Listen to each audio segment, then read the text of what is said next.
What is up? My name is Angelus, and I'm here to show y'all how to sound like Lil Peep, Bones, Suicide Boys, artists like that. So stay tuned. For those of y'all who don't know me, I make music, and I make tutorial videos sometimes for artists who are having trouble mixing their vocals. I like to think I know what I'm doing because I've been doing it for a while. So yeah. So the song I have chosen for this is called Never Tell. It is up on my Spotify if any of y'all want to go check it out. We're going to go ahead and listen to the song so you can hear what it sounds like, and then we'll get into all the effects on the vocal preset.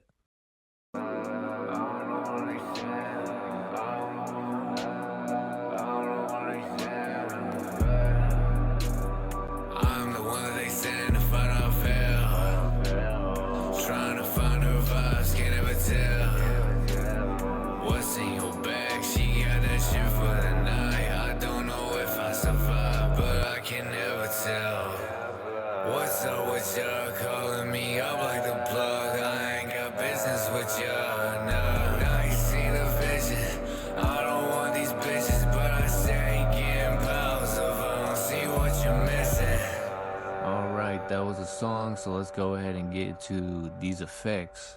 So just keep in mind all these plugins are stock except for the auto-tune and the compressor that I'm using, but I have an alternative for the compressor, so you don't have to stress about that. But the auto-tune, you can use Picture. FL Studio's free auto-tune, but for this one I am using Enteris. You can really use any auto-tune, it doesn't matter. So these are the settings I have for the auto-tune on this. These aren't my usual auto-tune settings. If you're wondering, I usually don't mess with FlexTune or the Humanize.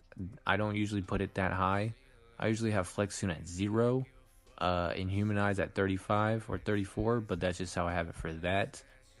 This is my noise gate settings. You can literally just use the main gate preset that FL Studio has on the limiter, and it'll give you a pretty good noise gate. It's just really a preference thing. You don't have to do it like mine, but that's just how it is. And here are my 2 EQs for the vocals. I wouldn't recommend copying them because everyone's voice is different. And here's the auto-tune vocal compressor I use because at the time I made this song I was having trouble with compression and how to use it. So this one analyzes your vocals and will compress it for you, but I learned how to compress vocals the right way later, so I have stopped using this. But it is cool if you're needing help on compression and things like that. And this is the Soundcloud settings that I'm using. And then you could add any type of de-esser, but this is the one I'm using. And sometimes in my songs I do use Fruity Chorus, but for this song I chose to leave it off because sometimes it just doesn't sound good with layers. Sometimes it does, but here's my reverb settings. You can go ahead and copy that down. I know it's usually not ideal to put them all on the same vocal chain. You should use reverb buses and delay buses. That's what I do now, but like I said, this song is older.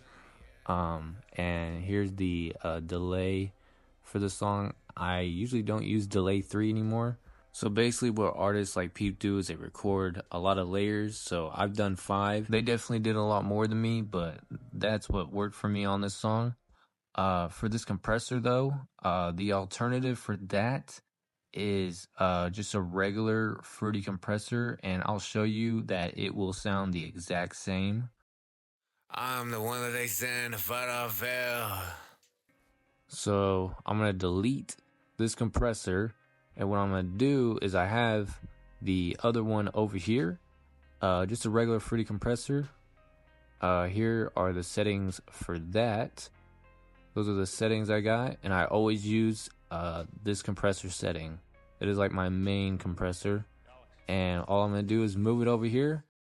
I'm the one that they send if I don't fail.